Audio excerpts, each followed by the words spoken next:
pledge allegiance. I pledge allegiance to the flag of the United States of America and to the republic for which it stands, one nation, under God, indivisible, with liberty and justice for all.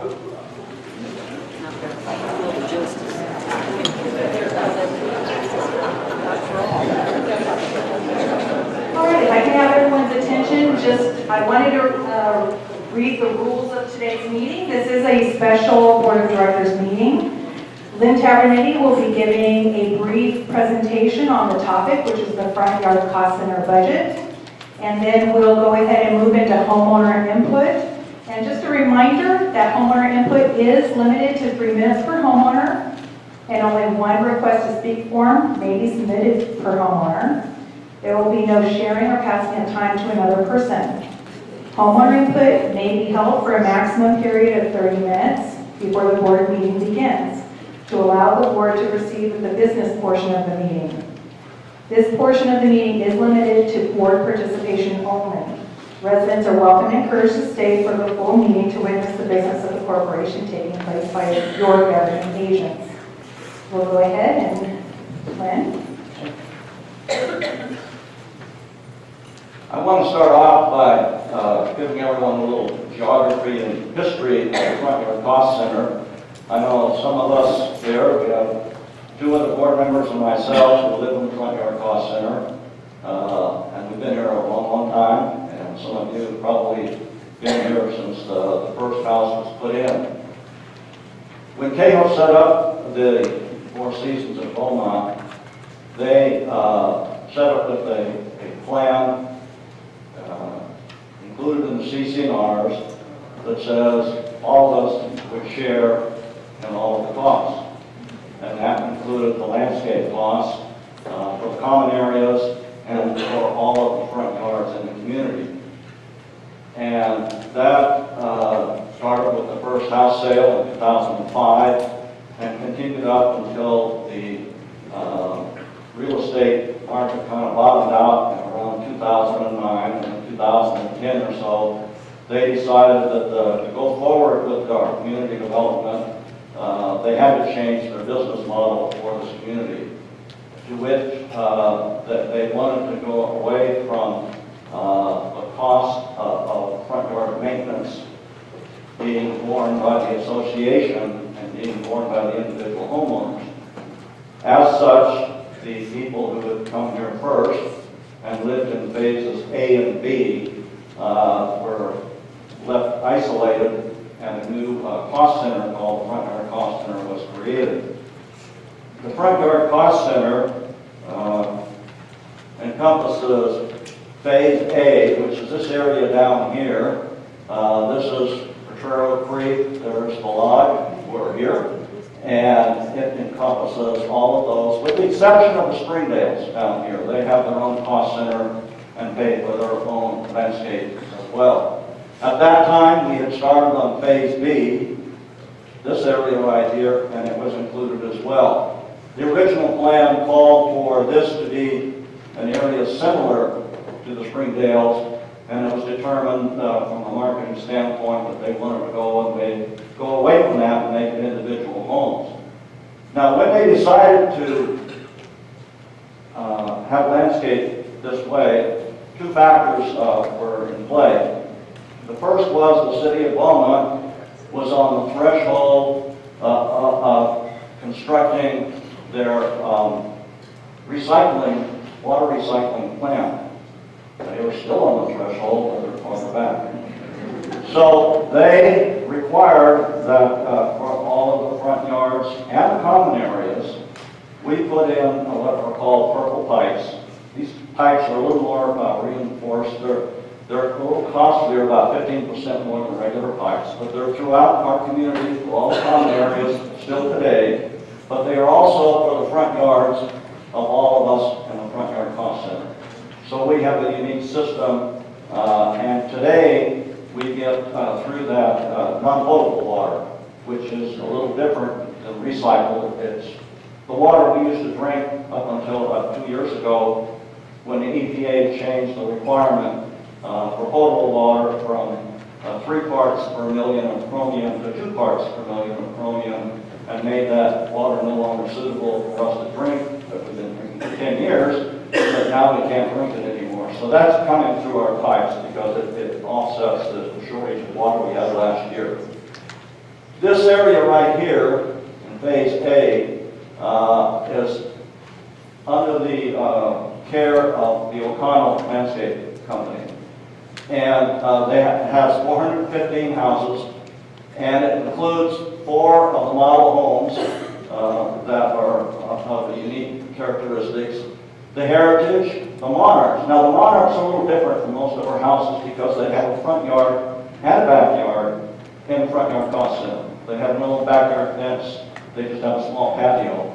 So they have more. And the Landmarks, Heritage, and Arbors. And if you look across the creek, you have more Monarchs, Heritage, Landmarks, and Arbors, and homes. Here you have the Artistic Company. We had 5 contractors bid when we had to submit proposals out to carry on from 30 June of this year. And Artistic was one of the low bidders, and they now have this area. O'Connell, Brad Alms used to have the lodge facility area out here that you see, as well as all this. Part of our problem right now is Brad Alms was at the forefront of keeping the costs down. He was a family-owned business. He had low overhead, family affair, and he originally, O'Connell had this area up here, and we gave it to Brad because he was low cost. Well, as most of you may know, Brad retires tomorrow. As such, there is no more anchor to hold O'Connell's costs down if everything were the same. Unfortunately, not everything is the same. So not only will his costs go up, as well as Artistic, who's now looking to O'Connell, who has experience here, to determine what it actually costs to maintain it. So, what's going to happen? We're going to increase the dues from $52 a month to $62 a month. Whoa. I know, you wanted 20, but we're going to hold it to 10. That means that if you have written a check each month, you're going to have to increase it by $10. If you have told the bank to debit their account, your account, and send it in, you have to contact your bank and tell your bank is going up $10. If you have on your bill the letters ACH, I call that automatic checking, that means something else, but that means you don't have to do anything. They will go ahead and note that the dues have gone up, and they will debit your bank account by an additional $10. Then you'll have to do your own bookkeeping. Why the increases? The new contractor costs and changes. What you see right now on the contracts that have come in are the contractors sitting down and looking at what are my costs going to be for the next 12 months, probably 24 months. And they are building in those new costs, and I'm going to talk about it a little more in a second, into the contracts. And even if we didn't have Brad Alms leaving, that would occur. Their labor and their gas, and of course I mentioned the retirement of Brad Alms, which again will kind of haunt us for a while because not only will we have the problem of the costs going up, but we'll have a new contractor who has to learn about our standards. And one of the things that your landscape committee does is they walk with the contractor every month throughout the community, both the common areas, but particularly the front yard cost center, to make sure they're maintaining the standard that we expect. So that's going to be an additional burden on them because they'll have to do far more walks with a new contractor than you would expect with Brad Alms. Also, we have the HOA. You probably don't think about it, but your landscape water in your front yard is part of your dues. If you live in phase C or D or five in phase E, you have to pay for your water separately that goes into your front yard. This is included in your cost, as well as plant replacements and materials.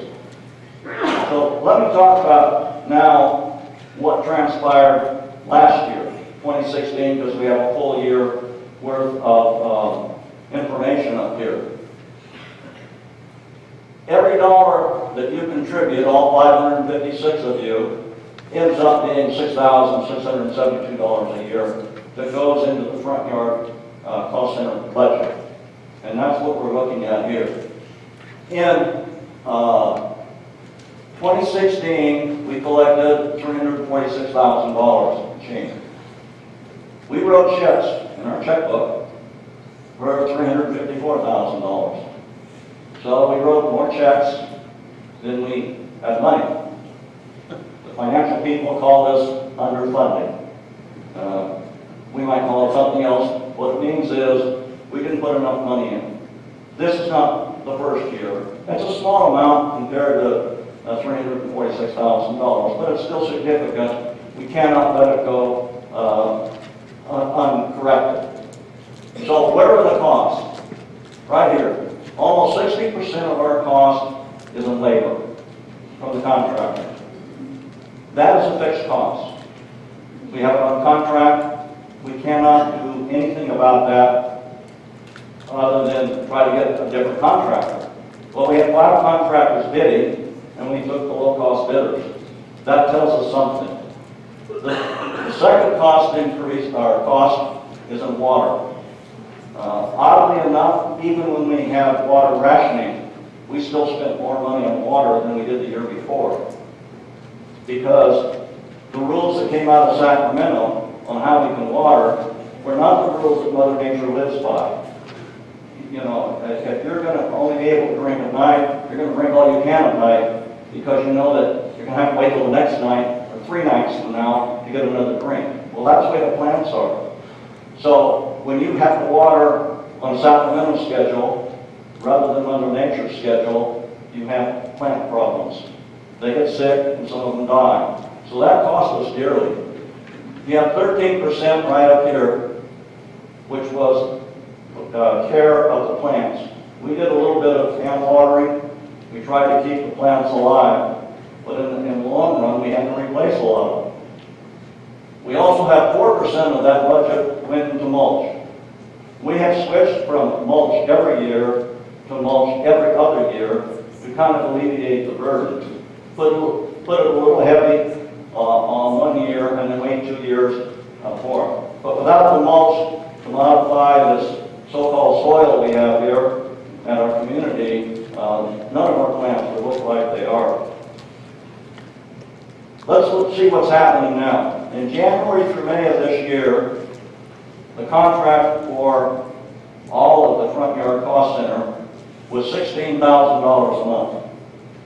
Starting on the 1st of June, which is not too far off, it goes up 25% to $20,000. That's the impact of the cost increases we're faced with. And that's why the dues are going to go up. And those are low-cost bidders because they're looking at what's coming down for their future costs.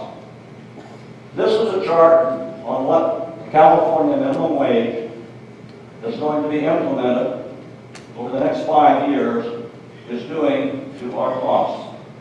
Landscaping, by its definition, almost like farming, is very labor intensive. It's labor intensive kind of at the low end of the scale.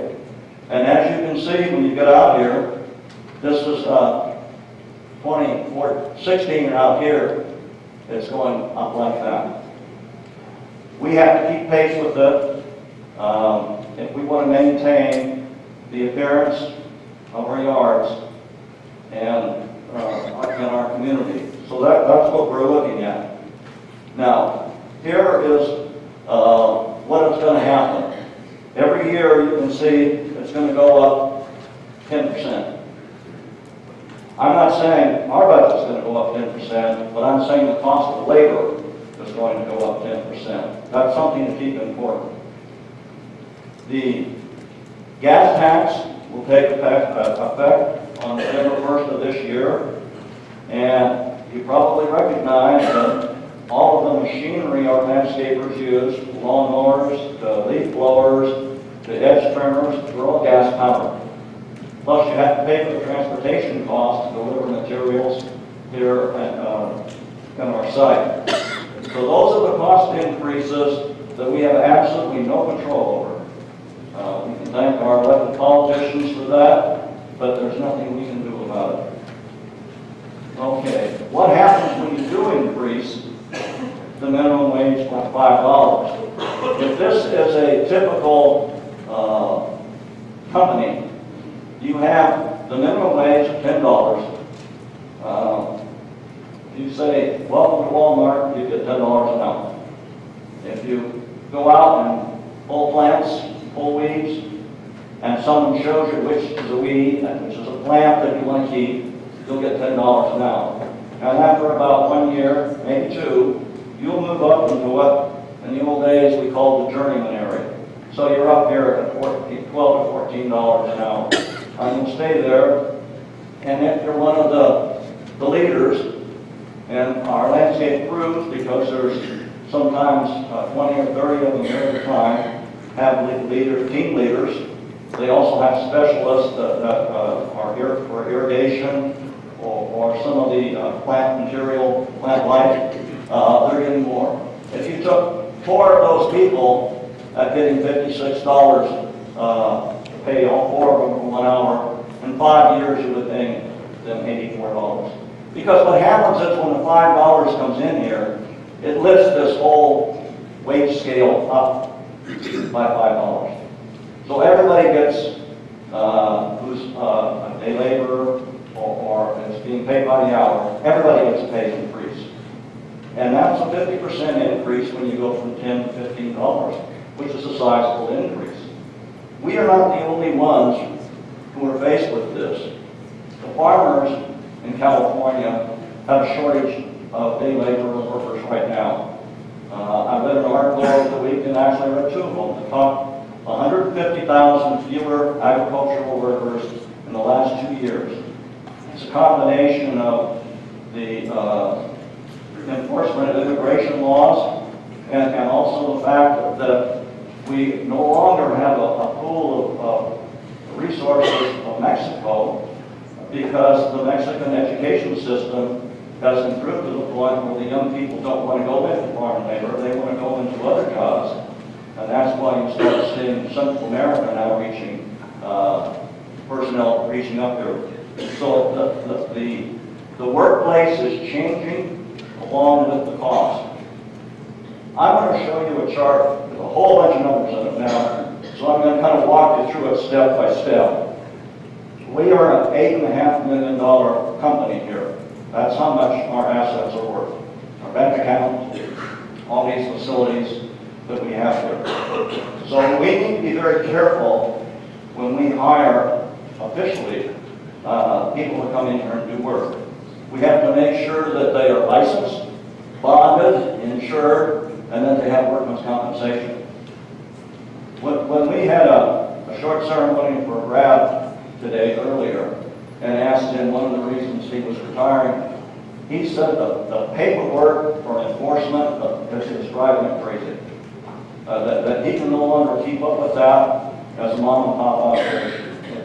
It's a full-time job just to satisfy the regulatory agencies for the large, small landscape contractor. But eventually it's going to go to all the big guys if you're going to do it legally. So what I'm going to show you now is some activities such as mowing the lawn. This is the HOA contracts that we have now signed. And these are 3 different contractors who are here. They work for individual families.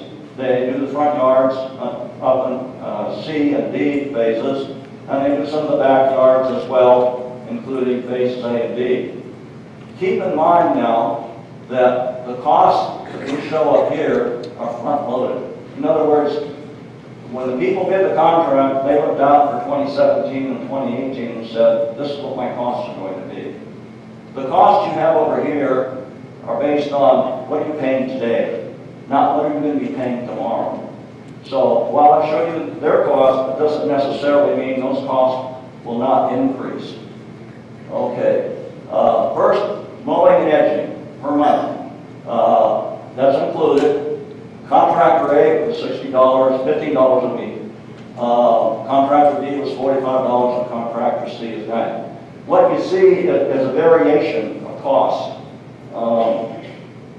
And you can't sit down and say, well, your yard's bigger than my yard, or mine's smaller than yours, and that's the reason of fluctuation.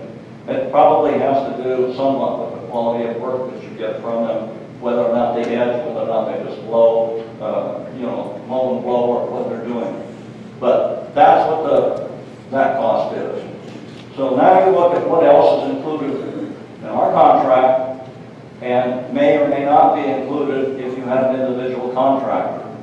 See, everything is included in ours, and your total cost for the year is $744.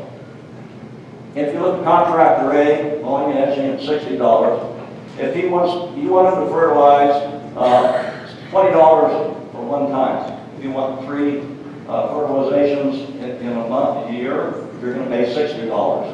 Over here it's $15, and this is the high price guy, $75. I don't know, maybe he's not local, or maybe he doesn't want the job, but that's what he's charging. And if you look at aerate the lawn, you can see the cost there. Weeding 6 times a year. That 6 times a year is a little, you have to understand, that's during the wheat growing season. So it really starts about March and it goes to late September, October. So that's almost a monthly thing. Trimming trees. When we first put out the contract for the Point Yard Cost Center, it included trees up to 15 feet in height. Those of you, particularly in Phase A, if you look at the front yard trees, you'll note they're quite a bit higher than the roof in many streets. So that's more expensive.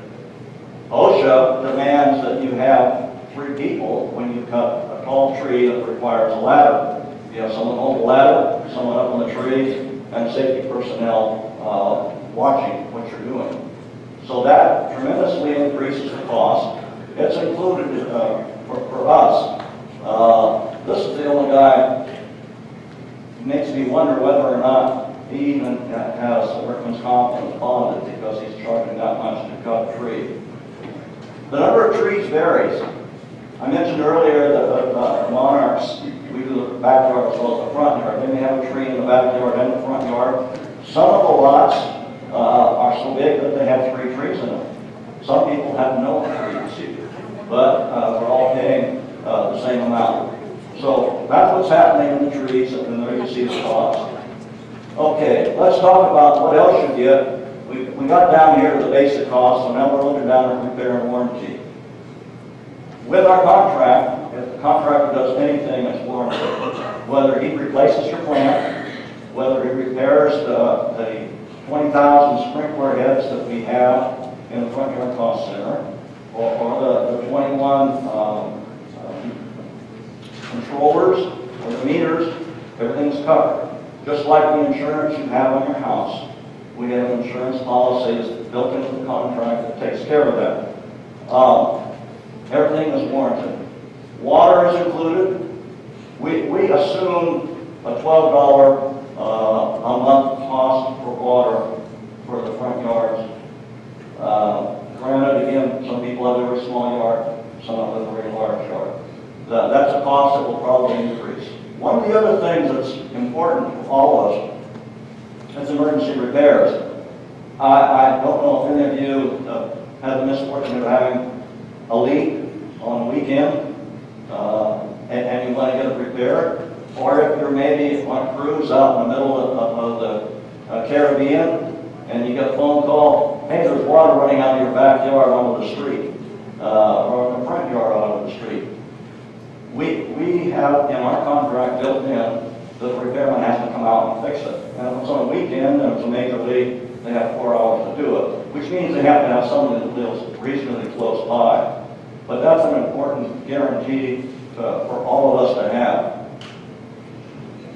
Okay, they replace, plants are replaced that die, and also if you need, if you have insect invasion or a bunch of snails, of course the ducks are eating a lot of the snails right now, but once they leave, we're on our own. So that's all included in the contract.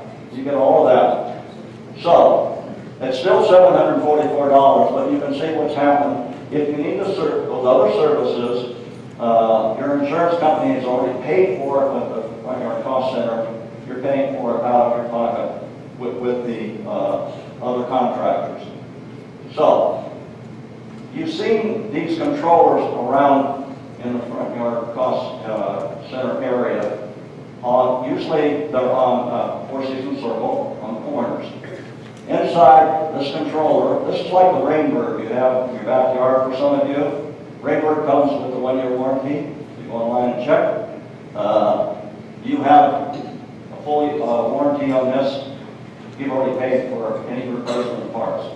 Inside, you'll see wires anywhere from 24 to 76 different individual valves that are open and closed according to this computer. This computer has to be worked on almost daily to change the schedule according to what Mother Nature has contributed to the plant life. We had a real problem last year when the governor decided that he would determine when the plants got watered, irrespective of when the plants needed water.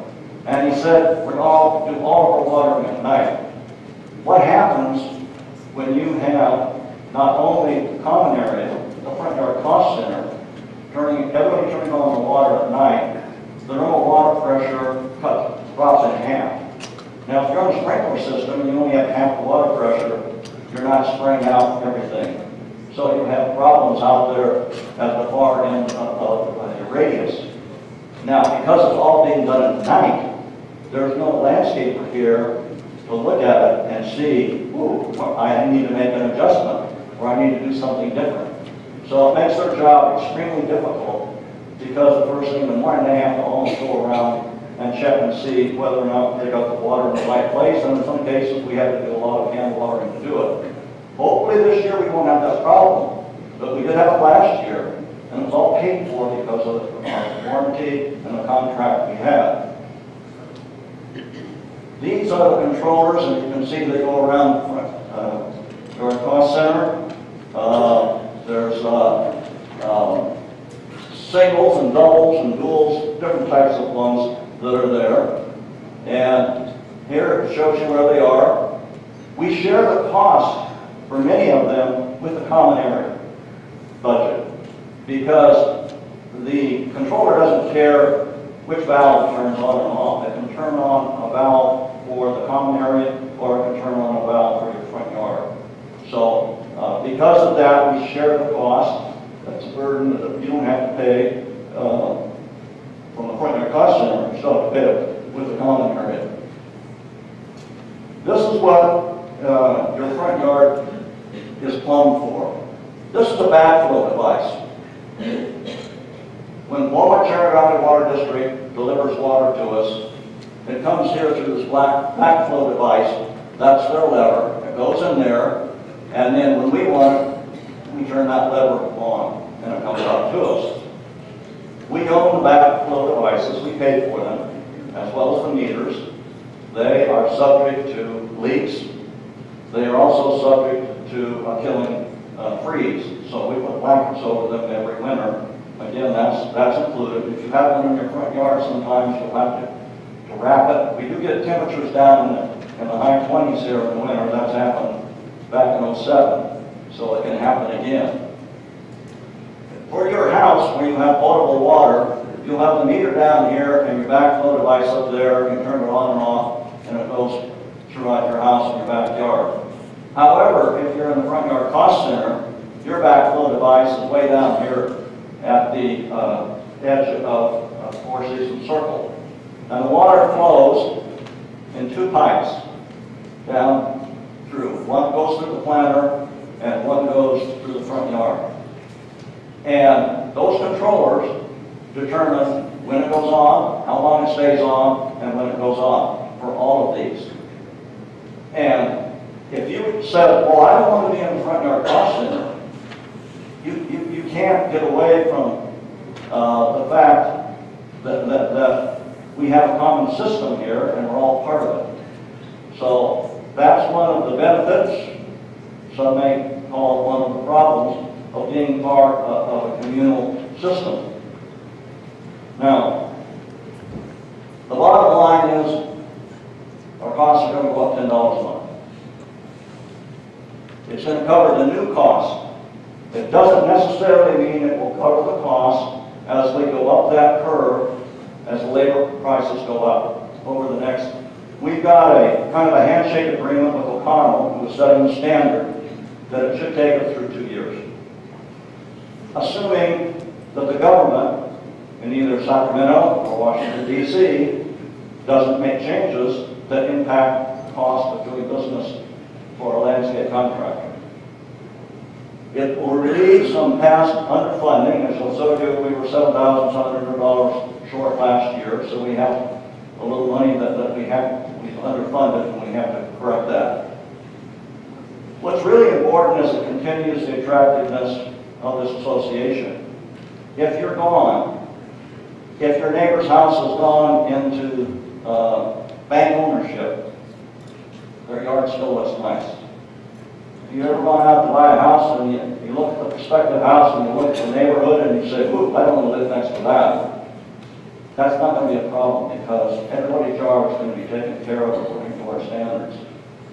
And it protects your investment in your house. So that's what we're offering, and now we're ready to ask for questions. And because this is a special meeting for the Front Yard Cost Center, we restrict the questions to Front Yard Cost Center. So, Jerry? Okay, our first speaker is Joy Emery.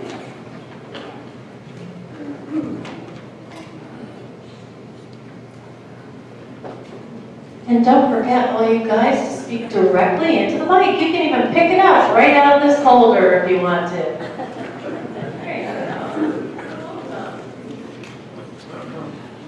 My big question, I just had an ordeal this weekend, and it was my sprinkler system, and it went from Sunday, Monday, Tuesday, and the water was gushing up in the air and so forth. So I called, and my big thing is, nobody in the office knew what I was talking about. I called, and she said, you know, you're going to have to call the water department. We don't handle that. And I said, well, we do handle it. This is part of my, they mow the yard and everything. She said, lady, you have no idea what you're talking about. And I said, are you new? She said, no, I'm not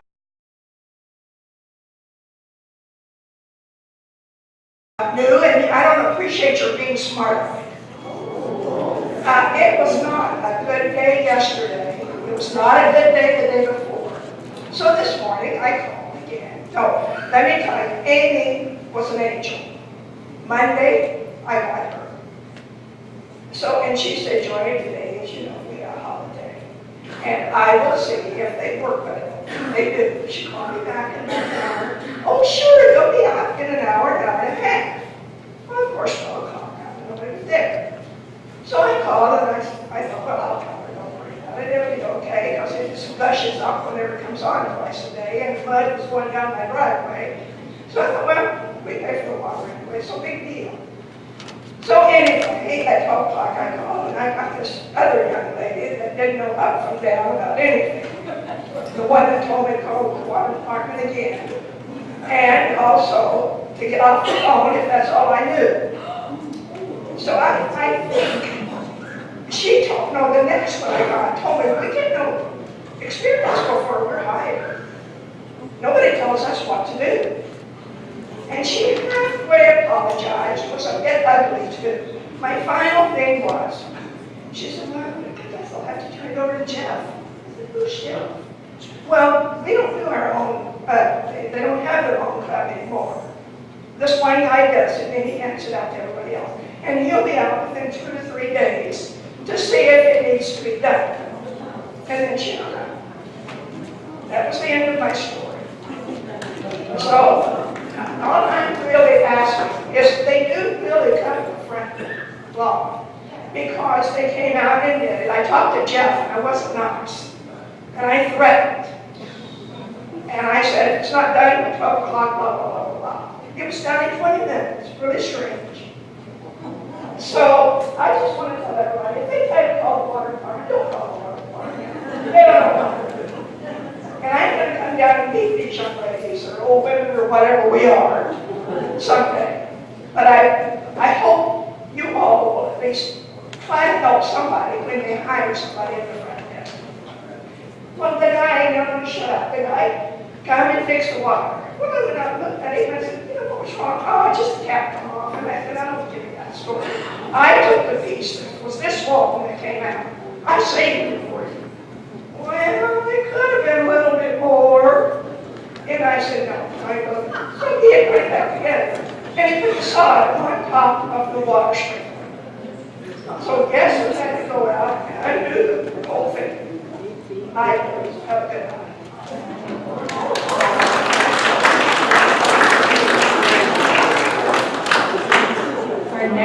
Our next speaker is Keith Tomas.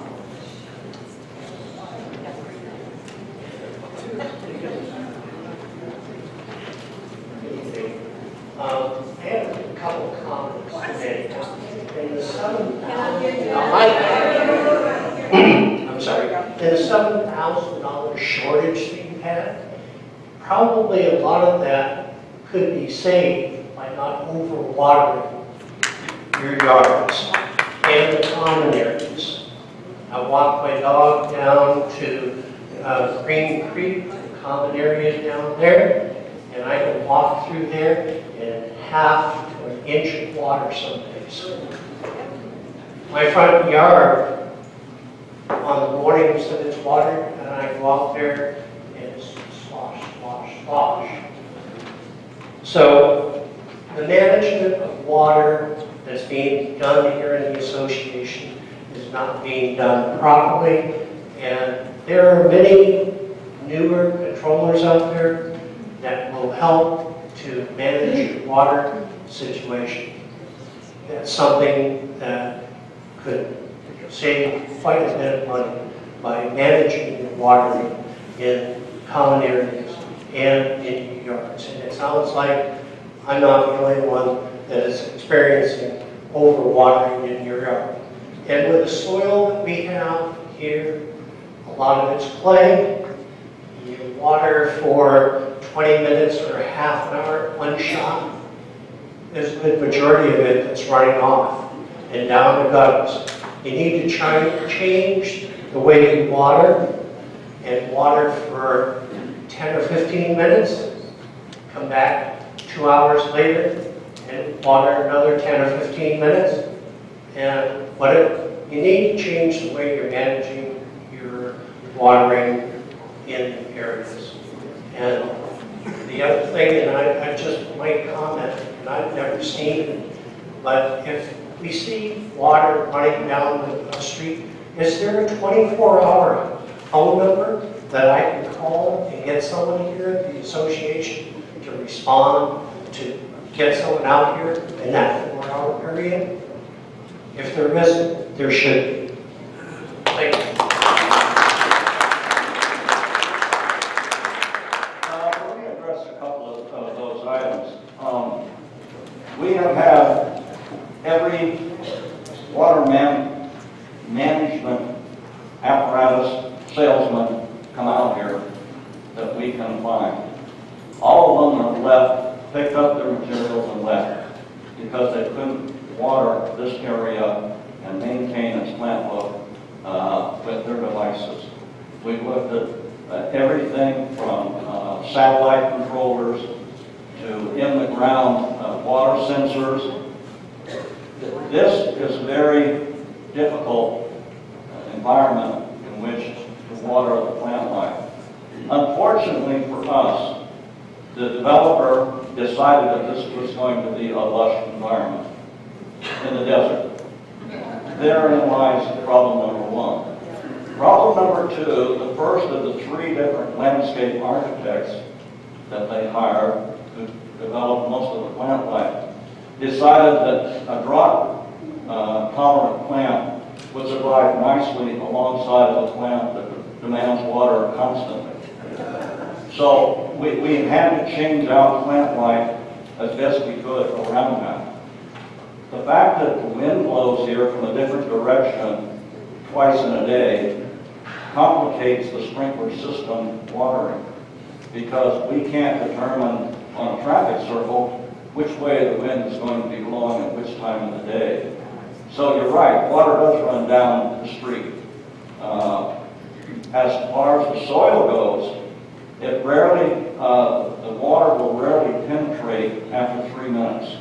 We have looked at long soaking. The water doesn't soak in. The clay in there forces runoff.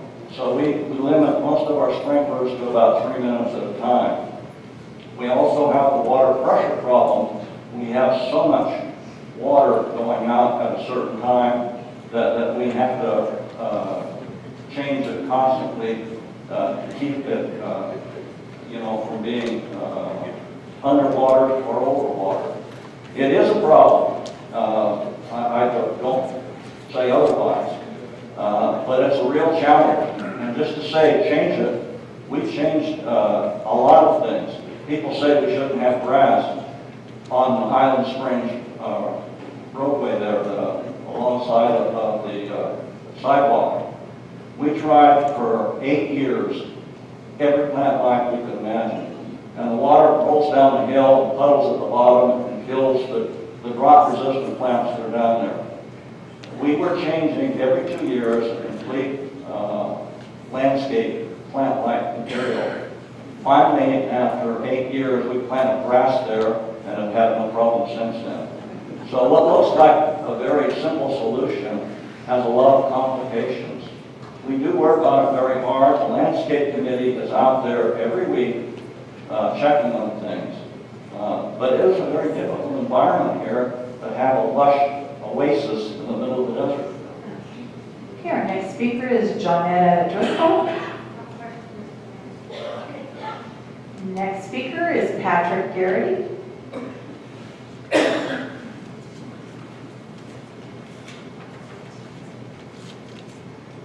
Good evening. Thank you for the opportunity. I'm one of those people in the Front Yard Cow Center that have chosen to maintain my own shrubbery and annual plants, front yard and rear yard. So all that's done in my place is to mow the lawn, pay for the water, and I have 2 trees, one in the front yard and one in the backyard. I live in Monarch. I measured my lawn area before I came this evening. It's an average of 3 feet wide by 40 feet long, 120 square feet, which is the size of a small bedroom, and $52 a month I'm paying for that, plus the water. That's too much. And now you're telling me that you want to raise it to $62 a month. What I'm doing is you're asking me to subsidize those people who have larger front yards than what I do. I think that there should be, on your chart, I'm going to pay the average $12 a month for the water. So it's an average of $12. I'm willing to mow my own 120 square feet. By the way, I have an electric mower, no gasoline. And many jurisdictions are requiring that all new equipment go to battery-powered electric to get away from lawnmowers and hedgers and blowers of that nature. Battery-powered electric. I'm willing to pay the $12 a month. I'm willing to pay, say, another $10 a month for tree trimming, which on my 2 trees has happened once in 5 years. It's too much at $52. I'm here to ask for a reduction not an increase. Thank you.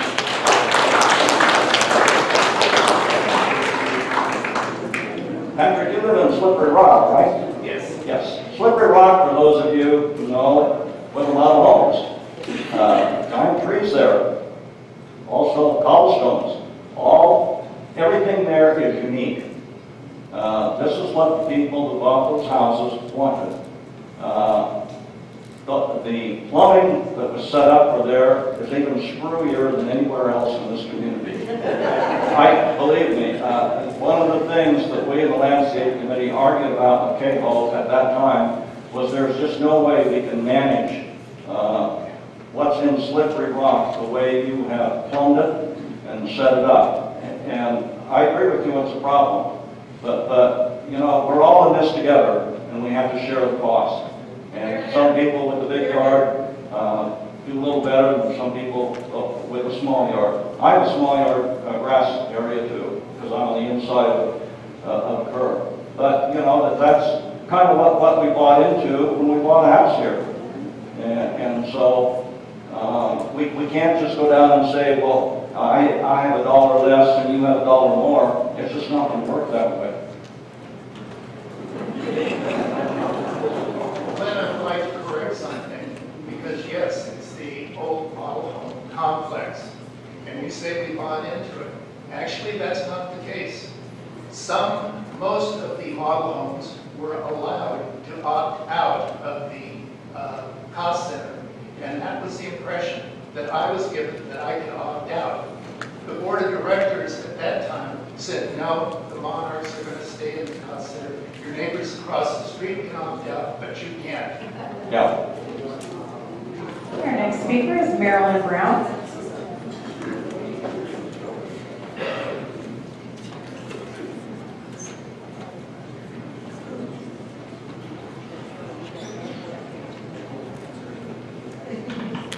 Good evening, all.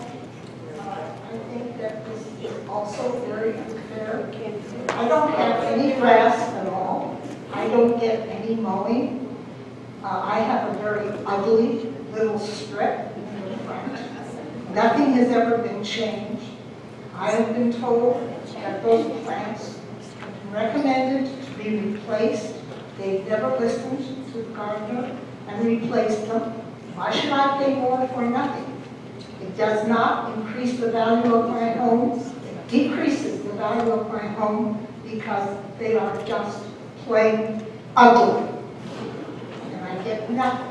I'm lucky if they come around every month or two. I have no backyard. I have an alley. I live in a manor. There are no backyards. So I am very, very upset about this. We are being asked to subsidize not only our little bit of strips, but also for the common areas, while the other people get by scot-free. That is not fair.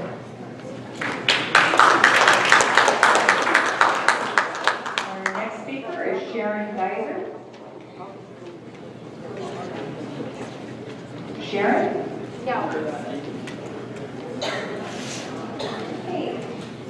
Our next speaker is, I think it's Verena Haltman. Hutch.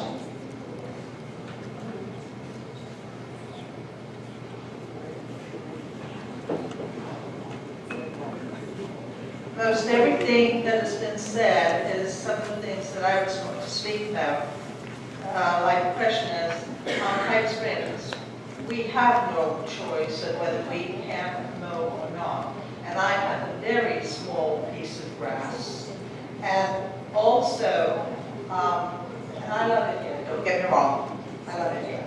But the point is, I've been here over 7 years, and I don't know where they stop, where they mow and take care of things and where they don't, because when we come into my heritage, never in 7 years have they come through there and trimmed and sorted out in there.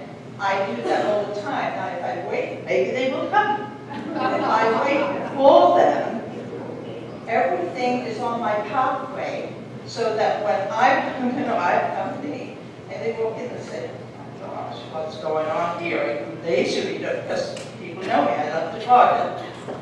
and I know that now that I can't change it because of this metered water. And the other thing is, you're talking about water. When they're watering at 10, 11 o'clock in the morning and the water's running all over, I was raised to say you water early in the morning or late in the evening. That's when you get the best of everything. But, and also, I find water, I walk every day, and I walk 3 miles. And I find water running all over. Now, if we're paying for all this, surely this should become a better situation. I mean, I know I'm going to have to pay more, but for what I get, I could do my own gardening, which I did for years, for that one little piece, and then I could trim the tree, which they trim about once a year, and that's it. So, thank you for listening, and I love being here. Our next speaker is Bob Melville.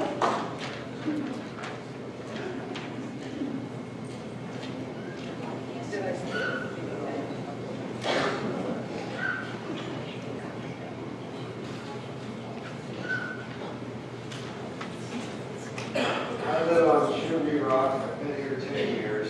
I have experience in finance. Oh! Okay, I've been on the finance committee for 9.5 years until I got turned out. So that's my background. I was also a board president for 6 and a VP for 2 years. All right. I have concerns, but many of them have already been addressed, and it looks like whatever my concerns are, it's too late. You're going to make a decision tonight. The question I had is, how long ago did we know that Brad was retiring? How long ago did we solicit estimates, proposals?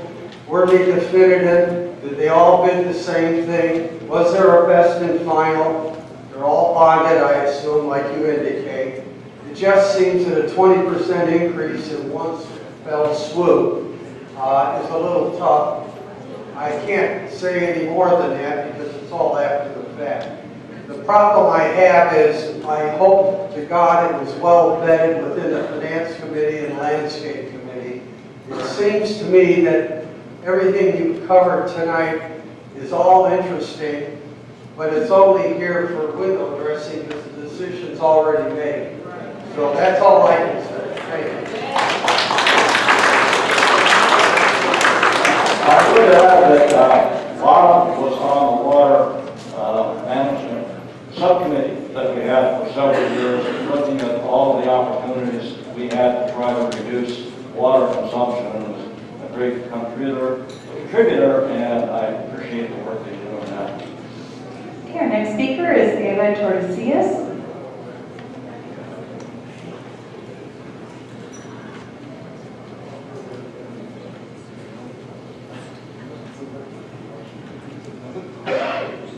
Hi, good evening. I'm here tonight to show support for our board of directors because I have concern with our yard, with contractors that maintain our front yards. And in the face of this coming new contractor, I just hope that the board of directors continue to watch our backs and support us and take our side when there's reasonable doubt that some of these not yard workers are very negligent and are not very cautious in taking care of our yards. To give you a brief background. 2 months ago, I had a pipe leak, and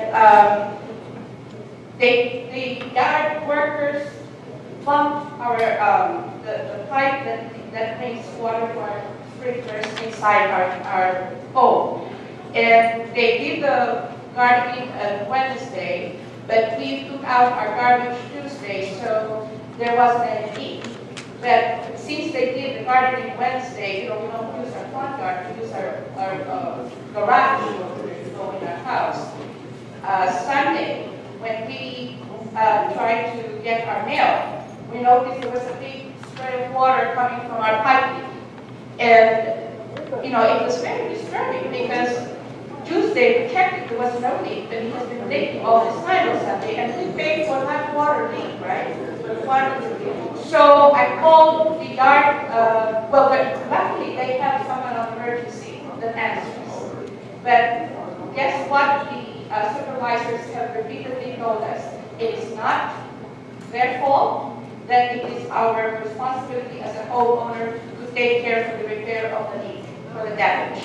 And, you know, I just couldn't take that. The yard, I have had experience with the yard workers being very, just nonchalant about, you know, when they go at their edge. But anyway, to make the story short, I presented the case to the board of directors and to Jerry, and happily, they listened and tried to hear where I'm coming from, and they supported us. And the reason why I'm saying this is because I hope you continue to watch our back when we have issues with the yard workers, and that in the coming contract that you have, not that I am for the increase or what, but if that's the way it should pay for everybody, regardless of whether your yard is bigger or smaller, it is a community. So we have to cover for those that are smaller in much the same way as the rain shines on both, you know, the good and the bad. So I feel like when you go into this new contract, sure, when you get the increase, but I hope you continue to include in the contract somewhere where these contractors are made to be more caring about any damage to the, you know, to our own pipes, because until I really raise this to your attention, I think the amount of owners would have been feared in saying that we have to pay for the damage, and that was not going to be acceptable to me. Thank you. Okay, our next speaker is David, and unfortunately I cannot read the writing. It starts with a B. Pass. Okay, great. Toby Davis. Okay. Tom Wasco. Okay. Donna Orlando. Oh, thank you. Good to see you. Walk fast. Okay, yeah, there's been a lot covered. I have a couple questions from the very first slide that you had up there, just for clarification, because you were showing O'Connell having 415 homes that they were covering, Brad Alms was covering 141. Is O'Connell, I never heard, is O'Connell the new contractor for all this Well, files? they're the ones that have been here from the get-go. I understand that, so they're not the new contractor. Correct. Are they still going to be, have any involvement inside of our facility? They still have phase A, common and frontier cost center. Okay, so we're only talking about the cost for phase B that's going up? No. Or is his cost going No, up? it's a common pool, but we just pay O'Connell to do the big portion of it, and we pay the other contractor to do the phase B portion of it. So the new contractor We came share, in with we his share cost? we share the cost I understand that. between phase So when A. the new contractor came in, he specifically just bid on phase B? Correct. Well, they were offered the opportunity to bid on all phases, but most of them wanted to bid on the packages that were did not have an incumbent. So his bid was only for 141 homes, Yeah. not the other They 415 mostly bid on phase B, C, and D, E. on the common areas, and those not necessarily. Well, right yeah, now. that's correct. That's true. Okay, because that would, you know, and hopefully the finance committee broke that up between the two. So that means, is he getting more than O'Connell, or now is O'Connell still? O'Connell will still have the majority of the work. And he'll benefit from the wages of the other guy, is what it's sounding. Yes. Should he? My question. And yeah, I know you said the thing about the landscape committee having to make sure that they know the requirements as far as what's going up. Yes. Obviously, if he's taken over only 141, he can compare it to 415 Right. and be able to have comparison. So if it isn't kept up the same, I think everybody will be Yes. well aware of it. Okay, but really, for a lot of the comments here, I think, a lot of this is going to be the landscape committee really making sure things get taken care of. That's correct. Thank you. Okay, our next speaker is Donna Orlando.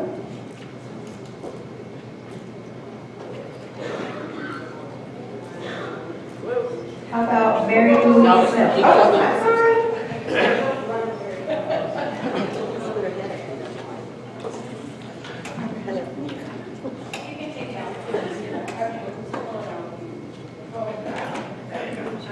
Okay, I live on White Sands in Monarch. We do not have any backyards, as Mrs. Brown said. My front yard is up, same size as Mr. Garrity's. It is a ice plant type of covering. They come by once every 6 weeks and edge it off the sidewalk. The rest of the time, they blow stuff off the sidewalk into my yard. Not all homes here are in the front yard landscaping department. No. Correct. Are all the homes that are they all being charged 52? Every single home that's in the program, are they being charged 52? Every single home in the front yard cost center will have a $10 increase. That didn't answer the question. They're all charged the same amount. Okay, that answers my question. All the slides that you showed us and all the costs and everything, I understand. What I don't understand is people who take care of their own yards don't have any responsibility towards the common. Well, yes. The common area is paid for in your basic dues. Okay, so it costs me right now $52 to take care of Your front yard. 3 foot. I have a neighbor that has a 3-inch front yard. It's rock. She has to pay that same amount. Where is that fair? People down at the end of my street and the older Monarchs have beautiful, beautiful landscaping and lawns. We do not. Why can't it be put on a sliding scale? Why don't we charge every single home in the area a basic, $12 a month, including people who don't get it? Why is it all put on us? And if I opt out on mine, am I still charged? Yes. So I pay for the privilege of doing my own yard? The way the CC&Rs are written, which is what all the homeowners were required to read before they bought a house here, is that you will all equally share in the cost of the front yard cost center once it was established.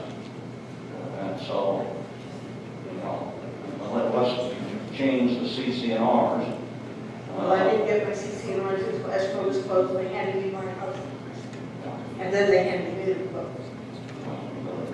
Yeah, well. That's the basis on which we all live here. I mean, You understand that not all of us are wealthy retirees? yes, but it's like all the facilities. Not everybody here uses a swimming pool, but we all pay for it. Not everybody uses the tennis courts, but we all Well, I pay for it. get that. So, I just don't understand, the only thing that gripes me about this place is the front yard care. It's non-existent on the second and third half of White Sands. It is non-existent. We have no backyards. We have no grass.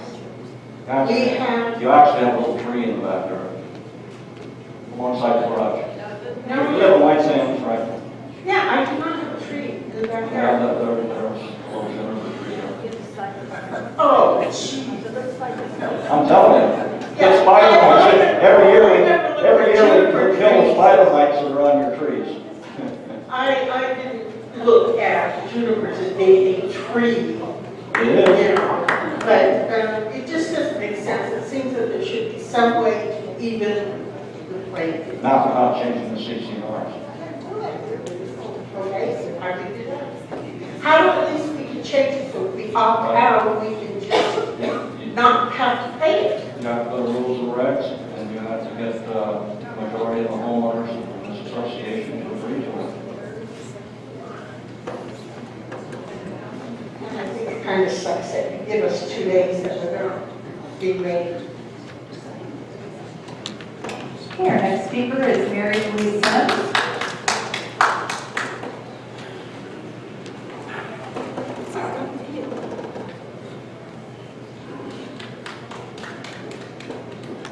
Some of the things out there, things that we're already doing.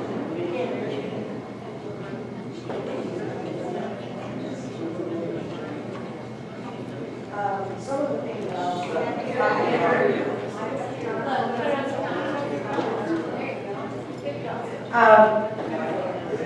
some of the comments I had have already been mentioned, but I'm going to mention a couple anyway.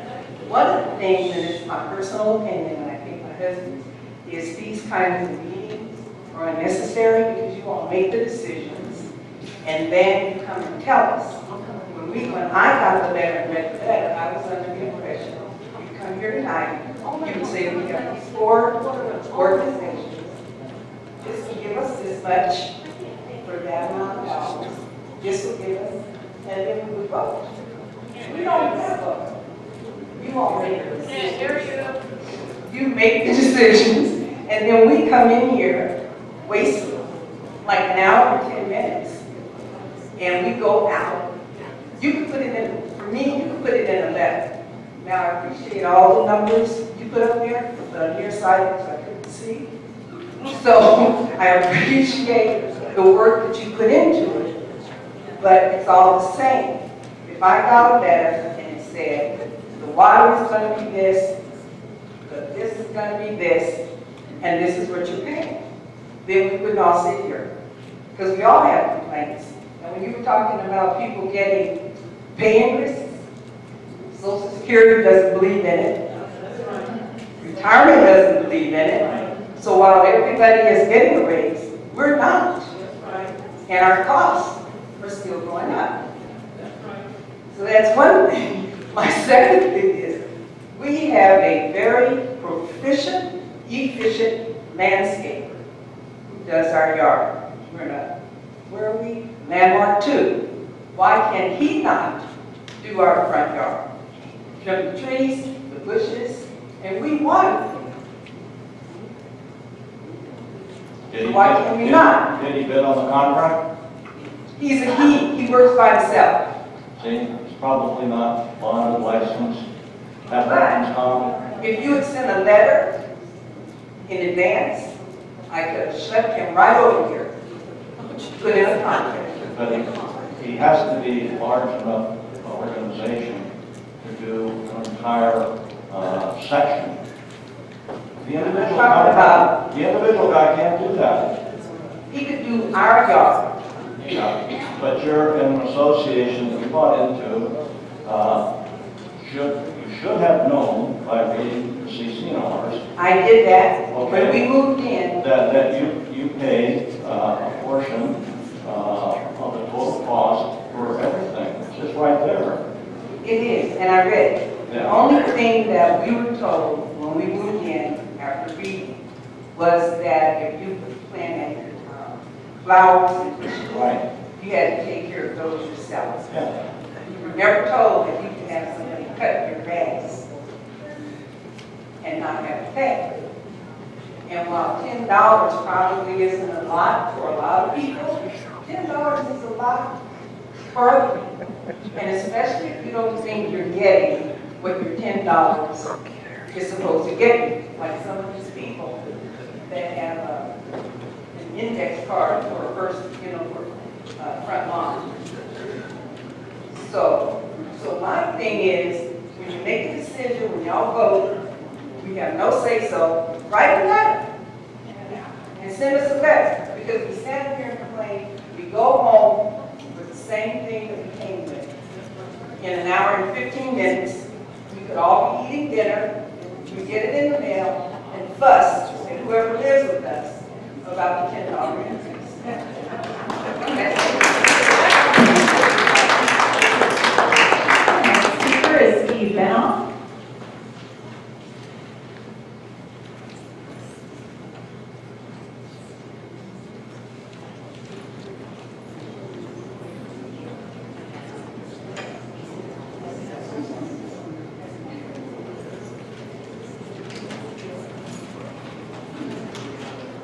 This is my first board meeting, and I thank you, members of the for it for putting up with all the complaints from us.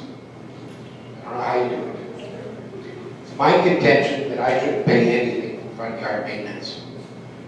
And the basis for that is my contract when I purchased the house. One, the representation was made to me that front yard maintenance was not my responsibility. I didn't have to pay for it. It comes free with my house.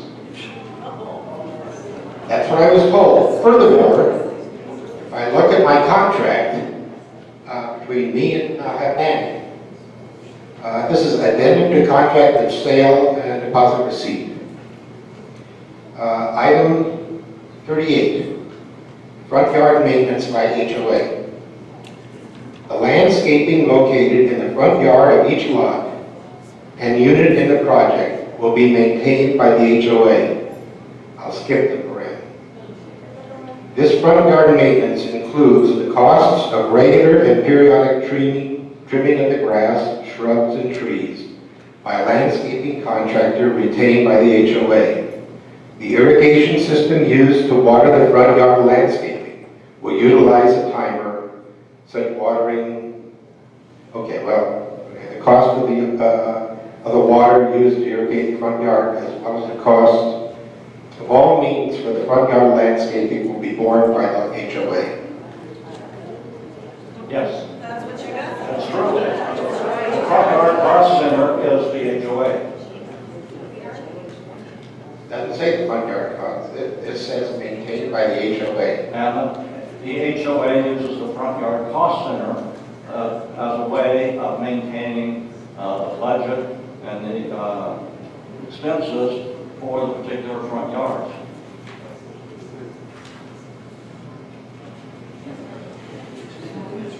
HOA means, to me, HOA. But legally, the front yard cost center is the HOA. Front yard costs are part of the HOA. But the where in here does it say that I have responsibility for that?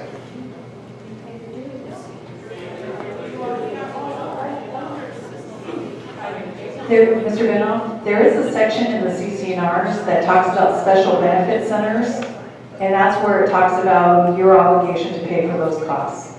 Not in your sales contract, but actually in the CCNRs.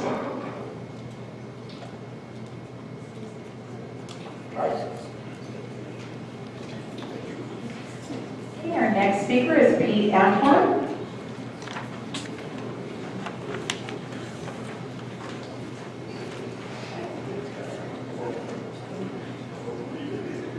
How's everybody doing? All right. My question is, can I do my own front yard? You can request to do the planter area, but not the lawn or the trees. If you want to put your own type of flowers in the planter area, you can do that. I have that, and they also come by and put a little sticker Right. curb indicating. Actually, they paint on your curb that you are taking care of your own planter area, and they won't go in there and do any weeding or any trimming. But trees are a responsibility that will be done by the front yard cost center as well as the lawns. But I can't cut my own grass. Well, you can go over it after they do, but there's no problem. You can still charge me grass. Yes, And the only way that can be rectified is that go through the CCR.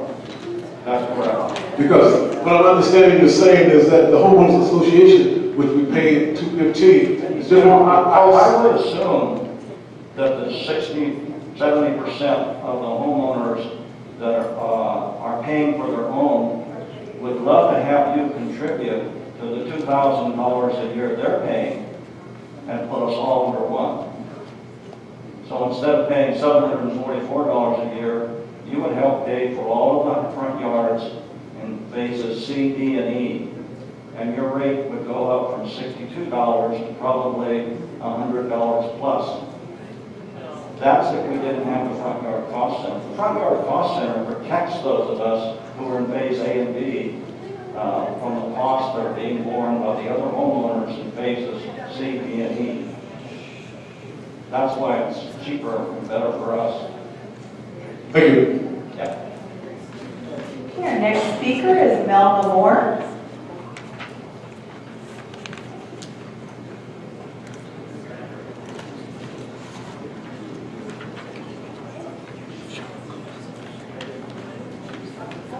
Good evening. I have the first question I want to ask. Didn't that paper say this meeting was going to start at 6:30? I swear it said 6:30. But anyway, you want to raise our HOAs, right?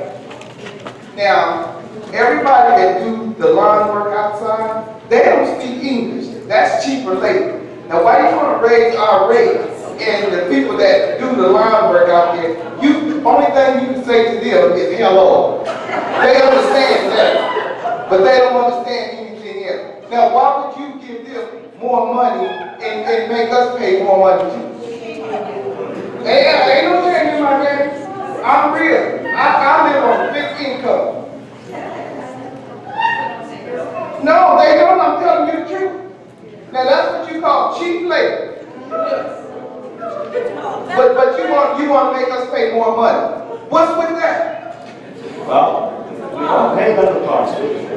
No, but the man that employs them people, he said that he can't get a white man to come out here and cut the grass. But now all he can get is some Mexicans to come out here and cut the grass. That is not fair. Then they need to talk to Sacramento, because they're the ones that decide to pay them more.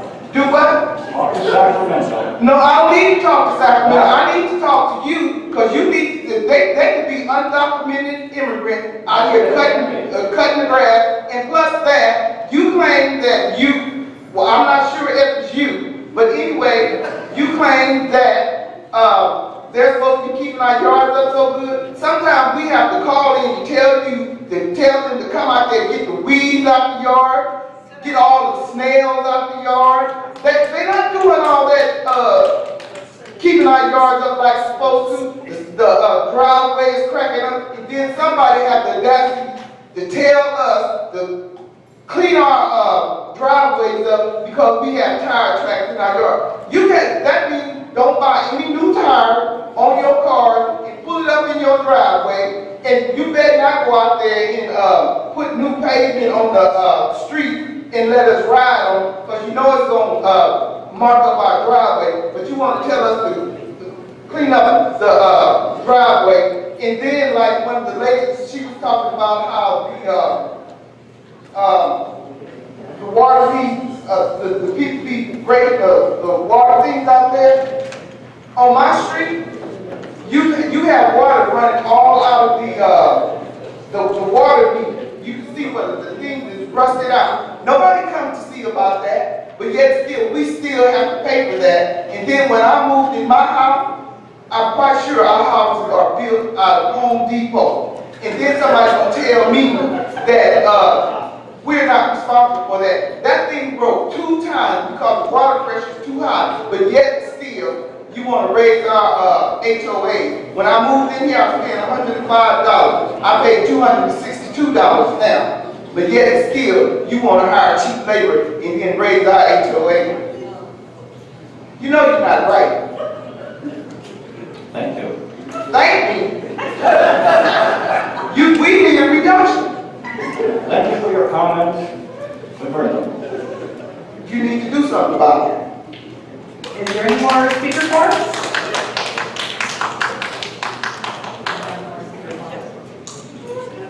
Okay, we need to have a motion. I'd like Board? to make a motion to increase the